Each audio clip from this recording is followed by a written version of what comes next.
Hey guys, happy Saturday to everybody. I have now remembered what time of or what day of the week it is. I am nearing the end of my long break. My, how time flies when you don't have, commitments of work. It's amazing how busy I was while on break. But it was much needed, much appreciated, and enjoyed. So, I'm back to work on Monday. And so I thought I would come on and change Monroe because I was just watching a friend's video and she has inspired me to put Monroe in one of my very much loved outfits from Jacquerie. That my friend put her Claire Taylor baby. She has Courtney by Claire Taylor. And her baby's name is Sophie. And actually, she also has an Awake Willow prototype by Claire as well, who she also put in one of these Jacquerie rompers. And it totally inspired me to want to put Monroe in hers because to be honest, and this is going to sound terrible, I forgot I even had mine. So I'm like, oh, I should put Monroe in hers. And so I messaged her and asked her if she minded that I wanted to put Monroe in hers. And then I wanted to also share her channel for those of you out there that may not be aware of her channel. So her channel name is Sarah's Space, which I will link below so that you can find her channel and also see her most recent video, changing her babies, her Claire Taylor babies, into, one of them is exactly like the one I'm putting on Monroe, and the other one is from this year. So this is from last year's winter collection. This is what I'm putting on Monroe, and this is what she put on one of her babies. So this is the one she put on Sophie, and then she has also it's same style, but it's gray and off white with a kitty instead of birds and I believe it's a bird and a rabbit. Yeah. And so so I'm going to link her channel below so that you guys can go see her amazing videos. I have to say that I very much enjoy watching her videos. She has an amazing collection of not just silicones but also reborns, and I find that I connect quite well with her because she talks about in her most recent video that she has anxiety this time of year, more so than usual, and she's a very anxiety-ridden person, and I am the same way. So I completely understand everything she's talking about in her video, and it's nice to connect with others that are going through the similar things. We're never going through exactly the same stuff, right? Like, I get that. But when you are a person who suffers with anxiety, and then it's heightened by, an event that's happened in your life during certain times of the year, it can be somewhat unbearable. And that's one of the reasons why, it's important to be very kind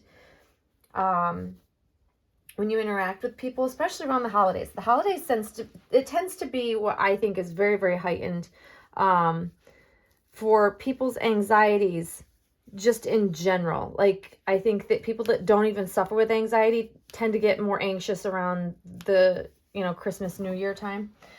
And why that is, I think that it's the pressure of, like, spending money for Christmas, anxiety getting together with your family, because that isn't always, fun for everybody. And I understand all aspects of that. And I think that that's why I'm always stressing, like, be kind to everybody that you encounter, because you just don't know what someone's going through. And, we all have stuff we're dealing with on a regular basis, and that it's hard. It can be very hard. And so I very much appreciate that. And I think it's always good to kind of keep that in the back of your mind when you're dealing with people. any time of the year. let's put it that way. Like, so my, she was also talking about not necessarily making resolutions, because she's not a fan of doing that. I am not either.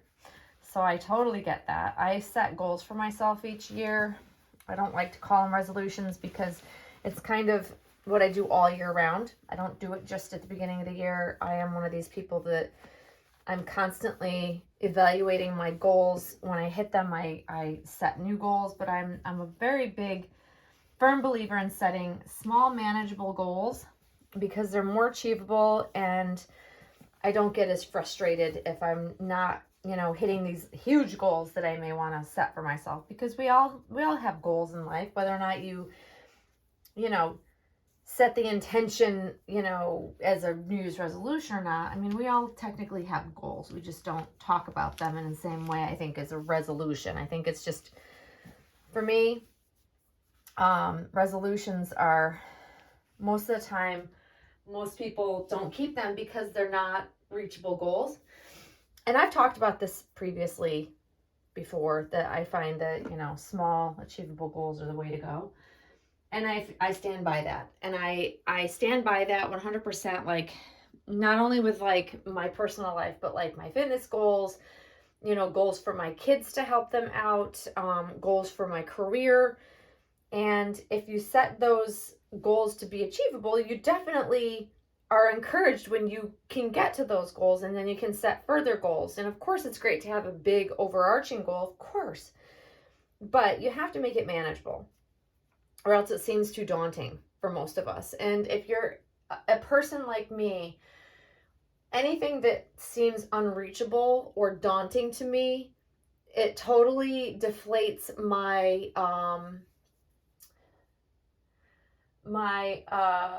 what's the word I'm looking for? I don't know why I just lost the word I'm looking for. Oh, I hate when that happens.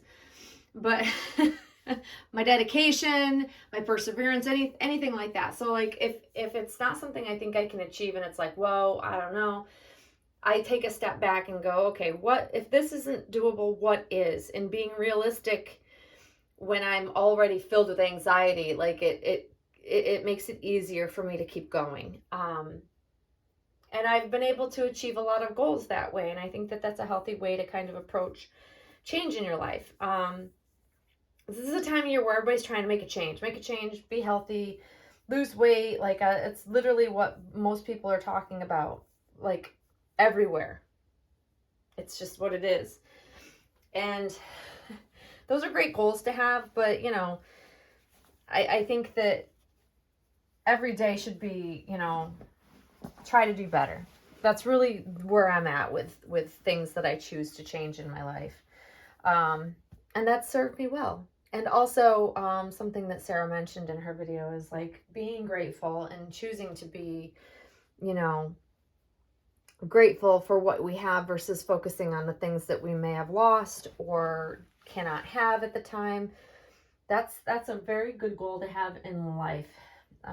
Leading with positivity is what I am all about, and that's in every aspect of my life. I have to be approaching things in a positive manner, or else I will get all in my head about all the negative things that swirl around in my back of my brain. It's easy to get kind of down on yourself or down on a situation, but literally I try to wake up every single day being grateful for what I do have, because I am a fortunate person. I may not have everything that I want, but I'm pretty darn lucky to have the life I have. And I like to remind myself of that so that I am not taking that for granted. Easier said than done, I know. Believe me, I know. But it's doable. It is doable. I think that it is a conscious choice to lead your life in a positive way and think of it in a positive way. But we have to remind ourselves, because, life doesn't always go smoothly. Like, I've already started off the beginning of my new year with some not so great news about one of my dogs. And so, I just have to take it in stride, and, it's part of life. But then when good things happen, it makes me really appreciate when those good things do come my way. And that's how I choose to proceed in life. And I will try to do that every day of my life. Does it always work? Nope. But I sure do try, you guys. I sure do try. And I guess we'll take this off of her. She's been, yep, wrapped in saran wrap. Because I love that hat so much on her, but I'm going to take it off so that I can see her beautiful little head of hair. Because I love how this baby is rooted. She's rooted so perfectly. The way I would want her to be, even if it wasn't my baby made for me. You would have thought this baby was made literally just as I would have expected her to be if I had had her be my custom. Because everything about her I absolutely love. So there, you guys get to see Monroe's pretty head of hair. So yeah, all good things. I think it's great to encourage one another. I also, you know, I've been talking a lot about, like, you know, trying to move forward and be happy in life and make better friend choices. And I think that our community offers a very unique type of support system for each other. Because one, most of our families don't get why we collect. So there's that, you know, that type of support. But also because we do have a lot in common with one another. And I think it's great when we're able to come together as a community and support one another in those ways. I really think it's a beautiful thing. It's what I really love about this hobby. It's what I've loved about it for years, is that it is a great source of support for many, many people and for many reasons. And so one of the things, I keep referencing Sarah because one of the things she talked about was trying to pair the right color choices with these. And I struggle with the same thing.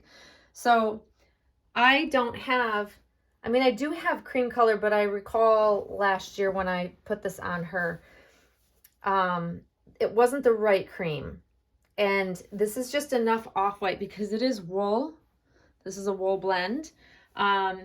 That I found that a white jackety, I guess we can call it a petal or scalloped collar. And I put matching white tights because I don't have this color and I didn't care for the color variations of cream that I had. I also didn't care for it in the pinks that I had because they were just off enough, which I like the color pinks that the color pink she put on Sophie with her romper, because it was just a lighter shade, so it really actually went really well. You could do gray, you could do like a darker pink if you have it, but when it's just enough off, it kind of bothers me. So I tend to just go back to white, which goes with the off-white and then the different varying pinks. And then I pair it with these I've had for forever. These are from Janie and Jack. They match the darker pink close enough that I like that color to kind of balance out the colors I've put together with it. But yeah, that's the trick sometimes. Like the outfit pairings that we put on our dolls, some people are very unaffected and unbothered by not having things match or coordinate properly. Some people are okay with if it doesn't coordinate or it doesn't look perfect, I'm fine with it. I am not that person.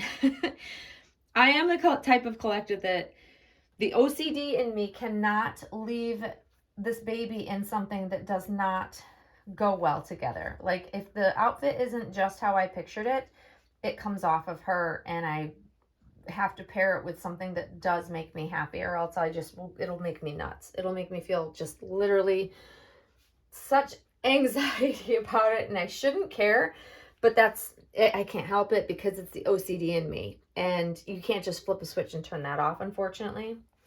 If I could, I would. Trust me, because it would serve me well to be able to just turn it off whenever I don't want to be bothering people with my OCD habits. But nope, can't help it. So this is enough of a like blend of colors that aren't exact, but close enough where I think that it really looks nice together. And someone might look at this outfit and go, nope, I don't like that. So it's all about our preferences as collectors. I think that we all kind of put our dolls in things we see as pretty, you know, and what is pleasing to our eye. But yeah, I love this on her. I think that of all the winter outfits, and let me tell you, it's gotten cold here in the last 2 days, and it's gray and snowing here. Like literally the color outside is gray and brown. That's the problem during the winter months where I live, is that majority of the time it's gray and brown, and we don't always get like a ton of snow, so it's not like picturesque snowy winters here. And so this type of weather is hard for me because I don't do well in the sad shades of gray of weather. I need sunshine in my life to blossom and be happy. But this was the perfect outfit for this type of weather, though. It honestly is. It's still one of my favorites. I do love a lot of the Jacquard winter rompers. However, I'm really looking forward to seeing their spring collection because I'm just so over winter, and I will not be buying even anything from their sale this year. Normally I would buy a couple things from their sale because they have such a great end of year sale, but not this year. I've got plenty of other things, and I don't feel the urge to want to buy any more winter stuff. But this is really cute on her, though. This is one of my favorites from last season. But yes, there is Miss Monroe looking sweet as ever. I love this baby so much, and hopefully you guys enjoy seeing her.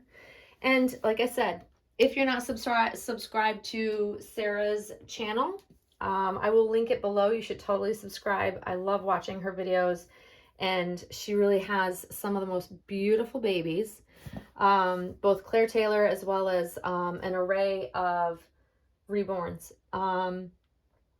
So I really just enjoy her channel so much. So go over and check her out and sub if you're not already subscribed. And hopefully you guys enjoyed seeing Monroe. And sadly, I'll be back to work, and I'm going to try to keep up on making regular videos because I do know how much it really does make me feel good after I've spent some time with Monroe or with Lola. It literally just it brightens up my mood. It really makes such a huge difference. So anyways, guys, I hope you're having a wonderful Saturday, and you will see us all soon. Thanks for watching, guys. Bye-bye.